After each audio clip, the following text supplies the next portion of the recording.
Para quem não conhece, essa aqui é a lamparina. Quando não havia energia elétrica, esse era o meio de levar a claridade para dentro da casa. Aqui dentro vai querosene, tem um pavio que vai até o fundo e aqui fica cheio de querosene. Solta uma fumaça bem peculiar. Esse cheiro até me traz uma lembrança afetiva lá atrás. Bom, a lamparina ela não é mais utilizada no nosso dia a dia, mas há outros elementos também presentes em Ermos e Gerais, do goiano de Corumbá de Goiás, Bernardo Ellis, que ainda hoje fazem parte da nossa vida. São elementos atemporais, que ao contrário da lamparina, estão aí até hoje, estavam lá nessas histórias e por isso continuam atuais. Por exemplo, o cômico, o medo, as angústias, a exploração do homem pelo homem, a violência. Esses são elementos que sempre estarão onde estiverem seres humanos, né? E é por conta disso que eu recomendo muito esse fascinante livro do atualmente pouco conhecido no cenário nacional, goiano Bernardo Ellis. Ele que foi o único goiano que ocupou a Academia Brasileira de Letras. Ermos e Gerais é o seu livro de estreia, foi publicado em 1944 e é uma coletânea de 19 contos e uma novela chamada André Louco. É uma coletânea muito gostosa de se ler. Eu não sei vocês, mas quando eu leio uma coletânea, eu gosto de marcar os títulos que eu mais gostei. Não sei se vai ser possível vocês verem aqui, mas tem um asterisco em quase todos os contos, porque são muito bons, né? Para contar um aqui, tem um conto chamado A Crueldade Benéfica de Tambiú. Esse conto começa em uma povoação erma, né, que é alusão ao título, né? O ermo é o deserto, né? Gerais são grandes espaços sem povoação ou com a povoação bastante isolada. Então, nós começamos aqui com um povoado chamado Amaro Leite, que fica muito distante. E nesse povoado tem duas personagens que são ali os principais da história. Tem o Tambiú. Tambiú é um soldado que veio lá do Nordeste, ele meio que veio em deserção, e ele é muito violento, truculento, mata as pessoas, e ele chega em um bar ali de Amaro Leite, e ele encontra com o nosso outro protagonista, que é o Nequinho. Nequinho, nas palavras do Bernardo Ellis, que também é muito bem humorado, ele tem a difícil tarefa de não fazer nada, é o desocupado da vila. Só que tem um detalhe, o Nequinho é vesgo. E o Tambiú não sabe disso e se incomoda, porque um dos olhos do Nequinho está olhando para ele. Por mais que o Nequinho tenta desviar, um olho continua olhando para o Tambiú. O Tambiú cisma com aquilo, saca seu revólver e dá um tiro no rosto do Nequinho. Começa com esse aspecto violento, a comunidade faz ali uma vaquinha para o Nequinho ir se tratar. O Nequinho some ali daquele povoado e entra agora o elemento cômico.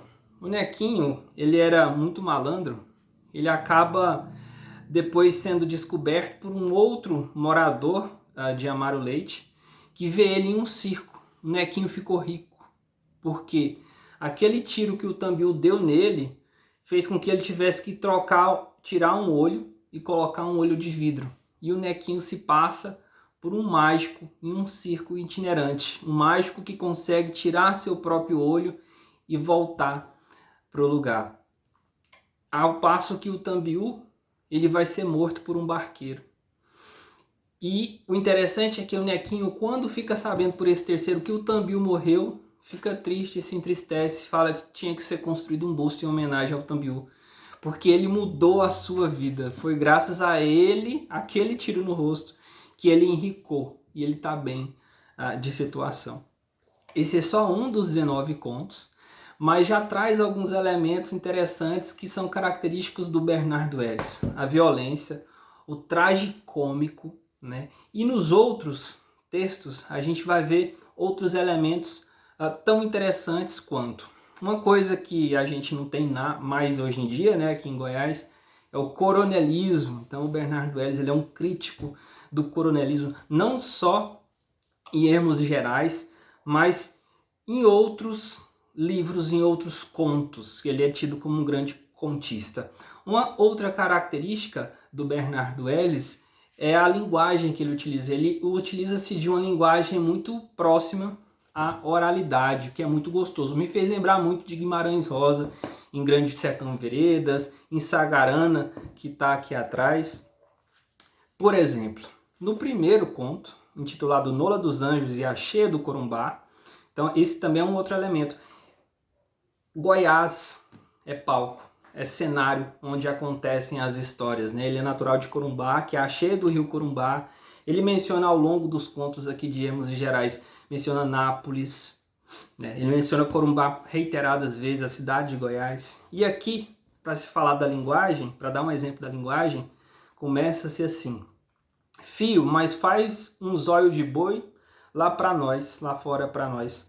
O menino saiu do rancho com o baixeiro na cabeça e no terreiro debaixo da chuva miúda e continuada, enfincou o calcanhar na lama, rodou sobre ele o pé, riscando com o dedão uma circunferência no chão mole, outra e mais outra. 3 círculos entrelaçados, cujos centros formavam um triângulo equilátero. Isso era simpatia para fazer estiar. E o menino voltou. Pronto, vó. O rio já encheu mais? Perguntou ela. Xi, tá um mar d'água. Quer ver? Espia. E apontou com o dedo para fora do rancho. Então, é uma linguagem muito gostosa. Eu, particularmente, gosto muito desse tipo de linguagem que nos aproxima da oralidade. Esse aqui é o primeiro dos contos. É também digno de nota a beleza da descrição do cenário, né? Sempre são locais ermos do interior de Goiás, locais afastados dos grandes centros de decisão de poder, mas onde acontecem grandes histórias que vão compor esse livro aqui. Então, assim, outro elemento também, uma característica que me pareceu ser uma característica aqui nessa obra, nos contos, é a quebra da cronologia. O Bernardo ele começa meio que do final. Depois ele quebra aquela cronologia, volta no tempo para explicar como que chegou aquele final, o que acaba dando um aspecto diferente à narrativa e deixa ela até mais dinâmica. E ela é permeada, inclusive, como vocês viram desse pequeno trecho que eu li aqui, de discursos diretos, né? Então, a fluidez e a dinamicidade da conversa também é um aspecto interessante da obra do Bernardo Ellis.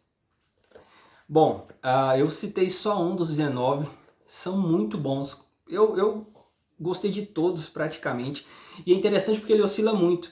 Ora, há muito bom humor, de repente há terror, há drama, há tragédia, e no meio disso tudo ele ainda consegue enfiar uma crítica social que é uma constante na obra dele, que eu já quero ler mais.